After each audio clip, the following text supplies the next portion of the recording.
Imagine a single woman, Frau Trophäa, stepping onto the streets of Strasbourg in 1518, beginning to dance with no music playing. Picture the scene as she twirls and spins, her body moving in a rhythm all its own. There's no melody to guide her, no beat to follow, yet she dances with an energy that's both captivating and unsettling. Onlookers watch in awe and confusion as she continues, her dance growing increasingly frantic. As the days pass, her solitary performance transforms into a spectacle. A crowd gathers, drawn in by the strange sight. One by one they join her, their bodies swaying, feet shuffling, mirroring her peculiar movements.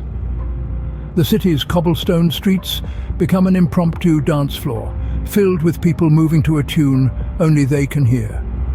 In a matter of a week, what started as the solitary dance of one woman spirals into a collective frenzy. And so began a bizarre outbreak that would grip the city of Strasbourg, an event that we now refer to as the Dancing Plague. Within a week, Frau Trophäa's solitary dance had turned into a spectacle of about 30 people, all dancing uncontrollably day and night. Imagine, if you will, the cobblestone streets of Strasbourg, once quiet and mundane, now transformed into a pulsating dance floor. The phenomenon spread like wildfire, ensnaring more and more townsfolk in its hypnotic rhythm. The city, once a symphony of everyday sounds, was now filled with the ceaseless beat of hundreds of dancing feet. The city's officials, who were initially baffled by the bizarre outbreak, soon found themselves grappling with a full-blown epidemic. As the days turned into weeks, the number of dancing people swelled to hundreds. Men, women, and even children were caught in the feverish dance, their bodies swaying and twisting in a relentless rhythm from dawn to dusk and well into the night. In a desperate bid to manage the situation, city authorities made a rather curious decision. Instead of trying to quell the dancing, they decided to encourage it. They believed that the dancers would eventually tire themselves out and the strange fever would pass. They even went so far as to hire musicians to provide a soundtrack to the citywide dance marathon and constructed a wooden stage to accommodate the growing numbers. But the city's plan backfired spectacularly. The presence of musicians and the newly built stage seemed to fan the flames of the dancing epidemic. The dancers, instead of tiring, seemed to draw energy from the music, their movements becoming even more frenzied and wild. As the dance continued unabated, the human cost began to mount. Exhaustion took its toll on the dancers, their bodies pushed beyond their limits. The constant physical exertion led to dozens of deaths.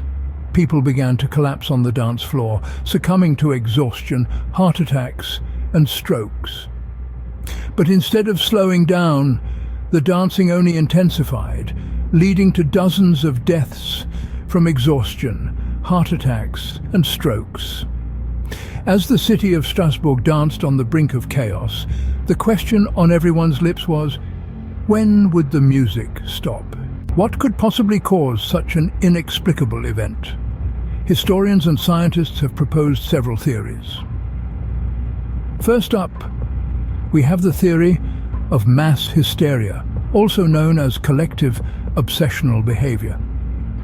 This theory suggests that the dancing plague was a result of a shared stress or anxiety that manifested physically. The town of Strasbourg was not a stranger to famine, disease, and hardship. It's plausible that the stress of these conditions led to a collective psychological breakdown, expressed through the uncontrollable urge to dance. This theory is backed by similar incidents in history, where high-stress situations have led to outbreaks of unusual behavior across groups of people. Moving on, we have the hypothesis of stress-induced psychosis, a severe mental disorder in which emotions and thoughts are so impaired that contact is lost with external reality. The sufferers of the dancing plague could have been in a state of delirium, driven to dance till they dropped by a mind detached from the world around them. This theory is supported by accounts from the time, describing dancers as being in a trance-like state, oblivious to their surroundings. Lastly, we have the theory of ergot poisoning. Ergot is a fungus that grows on rye and other grains, a staple in the diet of the people of Strasbourg in the 16th century. Consumption of ergot-infected grain can lead to a condition known as ergotism, symptoms of which include hallucinations. And yes, you guessed it, spasms and dancing. This theory is supported by the fact that similar symptoms have been observed in other cases of ergotism throughout history. Each of these theories brings its own perspective, and each is supported by a body of evidence. However, none can definitively explain the dancing plague, leaving us with an unsolved mystery that continues to captivate and perplex us. Though we may never know the exact cause, the dancing plague remains one of the most puzzling events in human history. After months of relentless dancing and countless deaths, the plague finally began to subside. As suddenly as it started, the rhythmic convulsion that had gripped Strasbourg began to ebb. The once crowded streets, filled with the ceaseless beat of the afflicted's feet, gradually fell silent. The dancers, drained of energy and vitality, stopped their frenzied movements, the echoes of their strange affliction fading into the annals of history. The city of Strasbourg slowly returned to its usual rhythm, but it was a rhythm forever changed. The dancing plague had left its mark, not just on the cobblestones worn smooth by relentless dancing, but also on the hearts and minds of its people. The memory of the bizarre spectacle, the inexplicable agony of the dancers, and the helpless fear it invoked, was seared into the collective consciousness of the town. The dancing plague had a profound impact on the city and its people. It was a stark reminder of the fragility of human life and the power of the mind.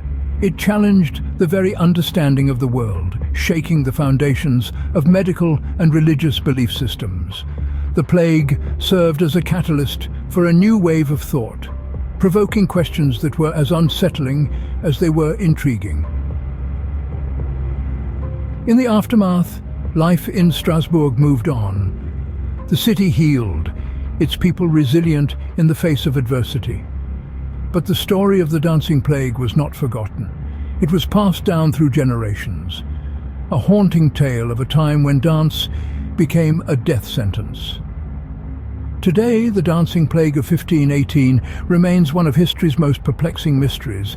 It stands as a testament to the inexplicable, to the power of the human mind, and to the enduring fascination of the unknown.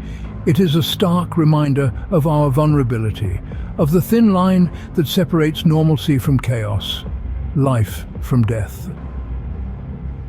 The dancing plague of 1518, a strange and tragic chapter in history, continues to fascinate us, reminding us of the mysteries and uncertainties of life and the power of the human mind in reacting to inexplicable events.